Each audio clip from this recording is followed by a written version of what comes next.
Good morning. Heading to a rehearsal this morning. No bike ride today. It's been raining all morning up here in Saratoga, which is good because everybody needs water. Human body in Saratoga also.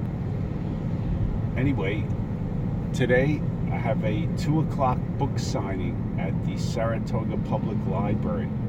And I came up here as a teenager. This place changed my life.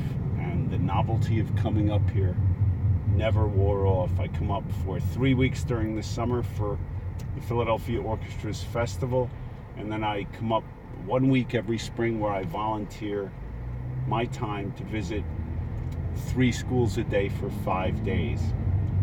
And I enjoy doing that more than I enjoy being on vacation, because this place changed my life.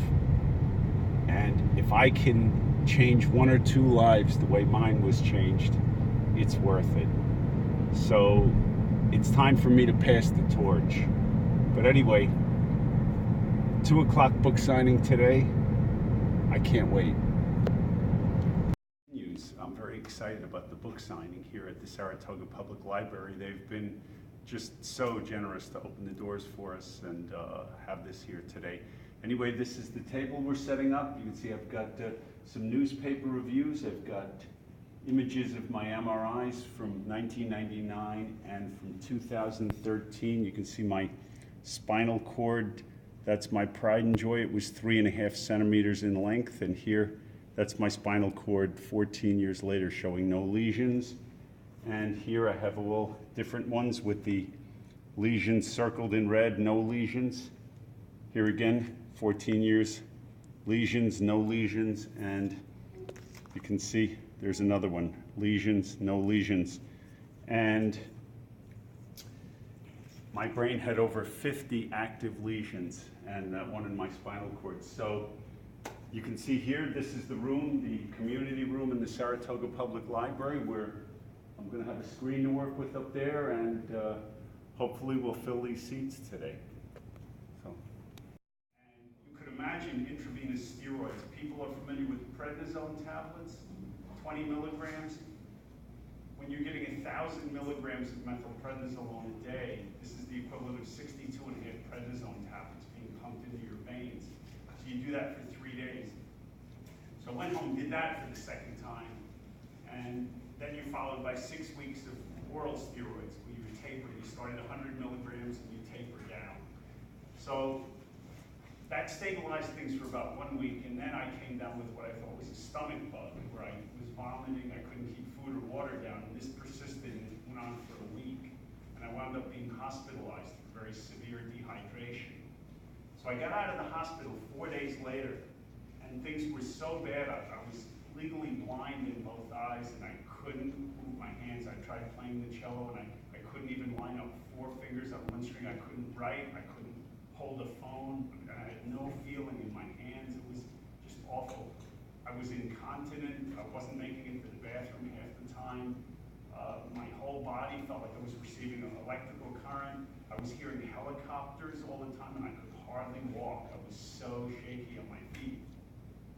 So at this point, I went to see my neuro-ophthalmologist. I said I could come up with answers that these people had overlooked. So what do you do? The first thing I started doing was I started doing all my own research. Here's what I came up with. I found a website called The Water Cure, written by a doctor. It was an Iranian doctor. And if anybody speaks Farsi, you could give me a pronunciation lesson. Dr. Batman Gelij or something. I call him Dr. Batman. It's easy. But he did a study, and he was in an Iranian prison. This wasn't a controlled double-blind study, what we know as our FDA clinical trials. But he had a very simple formula. He started giving these people half their body weight of ounces in water a day. So here I am, 160 pounds. I've got to drink 80 ounces of water a day.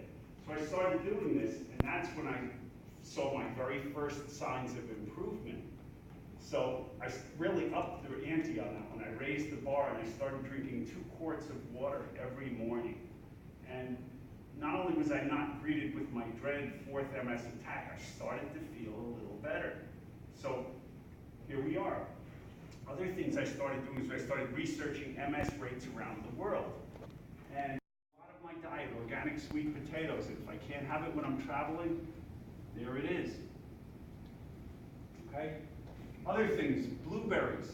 I get them in season from my organic farmer. I know them very well. I've been to their farm, and it's like a religion to these people. You know, they're not big fans of Monsanto and you know, glyphosate. But I get, you know, several, what do they call it? Several crates of the organic flats. There's several flats of organic blueberries, and then I dehydrate them and then bag them, take them with me. There's a known chemical in blueberries that benefit the brain. And that was another thing when I was, during my recovery, I ate a lot of blueberries. Organic strawberries. And again, you know, fruit is very hard to grow without pesticides. So that's why I try to get the organic stuff in season from my local producer, and then I hit the dehydrator on it. Makes a big difference. Okay,